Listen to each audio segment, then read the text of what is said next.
These yellow-eyed crustaceans are one of the most fascinating and mysterious-looking critters you could add to your semi-terrestrial tank. Grab your notes, pop some popcorn, and we'll crab walk our way to everything about vampire crabs. The Geosarcoma dineral, also known as vampire crabs among its many names such as red devil crab or carnival crab, are a species making waves in the hobby. These tiny crustaceans are not just your average tank dwellers, no. They're a vibrant splash of personality and color, making them a delightful addition to any tank setup. These crabs are nocturnal creatures, meaning they usually hang out at nighttime, and they tend to hide away during the day.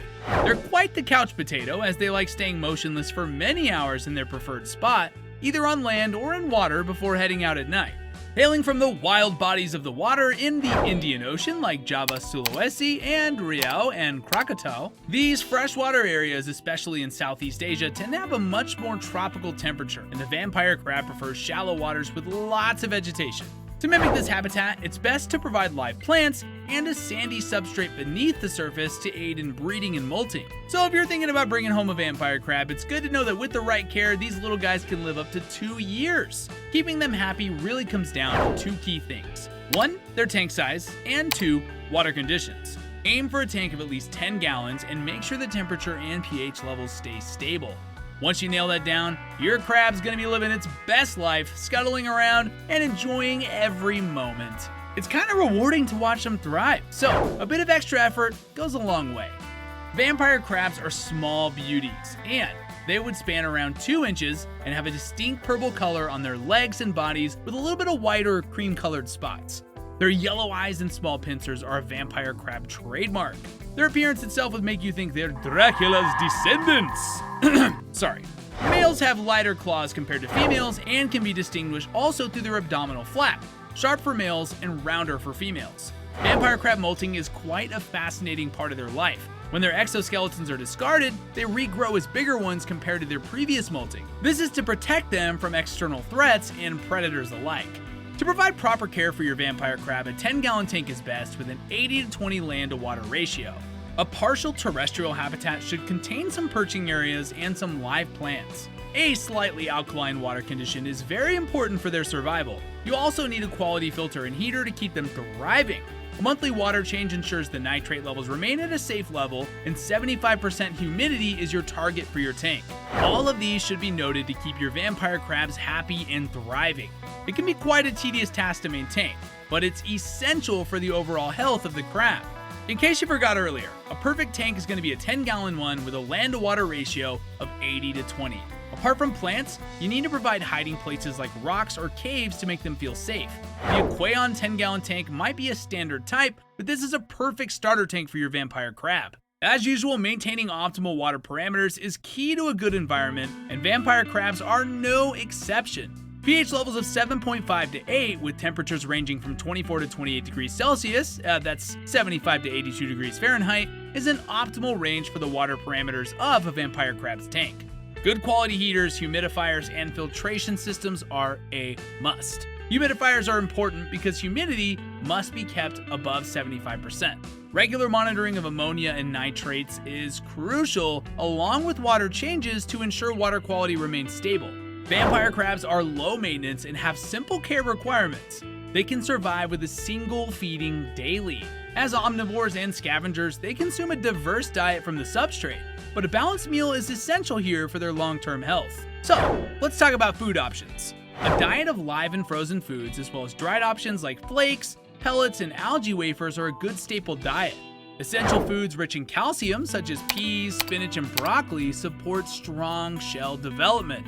Other food sources like brine shrimp, earthworms, bloodworms, crickets, fruits, vegetables, and plant matter can be offered for a variety on occasion. Apart from a well-balanced diet, a consistent feeding routine is also essential. Establishing a regular schedule with once-a-day feedings aid in the overall well-being of the vampire crab. Moreover, overfeeding can cause a lot of mess in your tank, not to mention the bioload coming from leftover food wastage. This can affect the water parameters and increase nitrate levels, which in turn make cleaning and maintenance a huge pain. Vampire crabs are sociable, yet they exhibit aggression if threatened by other aquatic creatures. To ensure a peaceful coexistence, it's essential to select compatible tank mates, avoid aggressive crab species, and large carnivorous fish that might intimidate them. Instead, keep similarly sized passive fish, which can create a harmonious environment, helping to keep vampire crabs content in their aquarium setting. Vampire crabs can be highly aggressive against its own kind and other large species of fish. So, what makes an ideal tank mate? Well, again, species that are non-aggressive and similar in size. Other crabs must not be in the same tank as vampire crabs, as they might get into a territorial dispute. Some of these freshwater species would go well with your crab: neon tetras, zebra danios, freshwater shrimp, snails, African dwarf frogs, and other vampire crabs. Careful selection of tank mates can not only provide a harmonious atmosphere in the tank, but also benefit the health of your vampire crabs. Now let's talk about human interaction here. Vampire crabs don't shy away from showing some aggression towards other vampire crabs and even different species. Now before you get all worried, there's no need to fear. Their tiny little claws are absolutely harmless to humans. In fact, if you're into aquariums, they make a fantastic addition. Not only are they quirky and entertaining to watch as they strut their little stuff in their territory, but they also bring a unique vibe to your tank without any stress. Perfect for anyone looking to add a splash of color and personality to an aquarium setup. Breeding vampire crabs can be an enjoyable endeavor for aquarists, as the male fertilizes the female's eggs, which incubate for about 30 days before hatching into independent young crabs. It's important to isolate the hatchlings from their parents to prevent cannibalism. Yeah. While there's no established breeding method in the aquarium trade, maintaining the crab's health typically encourages them to breed naturally. For further guidance, Christopher Scott's video on the vampire crab breeding method might be a helpful reference for you. Breeding might be an intermediate challenge for most aquarists here. Male fertilization of the female's eggs results in between 20 to 80 crablets and will take around a month to hatch. A good and adequate space and enough food should be there to encourage and successfully execute the breeding process. But once they're here, how do we take care of them? Baby vampire crabs must be kept separately from adult crabs to prevent them from being eaten. Providing hiding spots is crucial for their comfort and survival during this vulnerable stage. Additionally, a nutritious diet of quality fish flakes, frozen brine shrimp, or bloodworms given daily is essential for their healthy growth into adulthood.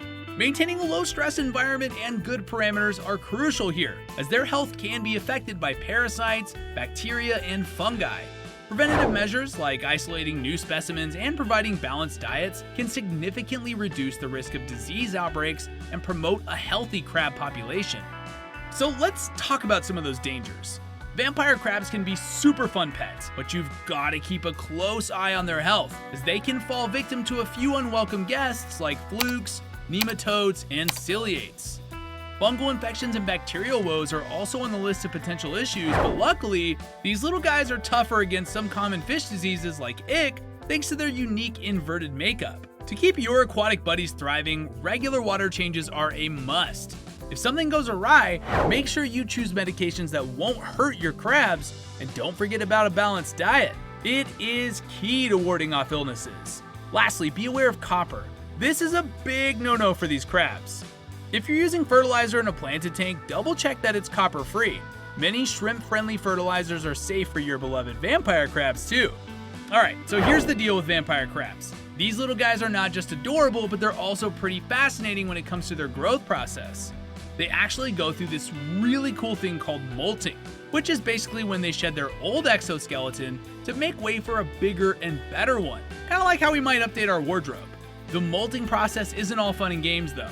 It leaves them vulnerable to predators or even just the stress of their environment.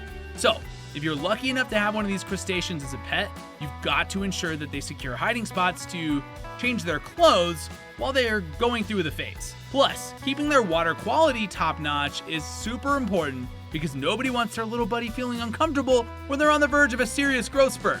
It's also a good idea to keep an eye on new additions to their tank, so quarantining new crabs is a must to prevent any nasty surprises from creeping in. Now, let's talk about their diet, because feeding them right is the key to making sure that they come out of the molt strong and ready to take on the world.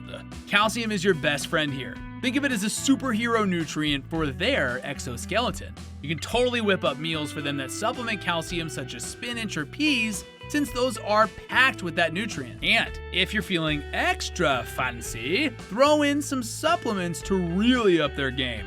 These stunning crustaceans are a great addition to the tank and are good for beginners too. If you enjoyed this video, please like, subscribe, and hit the bell icon so you'll be up to date with our new content. If you'd like to know more about aquariums like these, or maybe some other fish species, or, honestly anything or everything about the aquarium hobby, then I want to invite you to check out our website. Or better yet, check out the next video on your right for more aquarium goodness. We'll see you next time.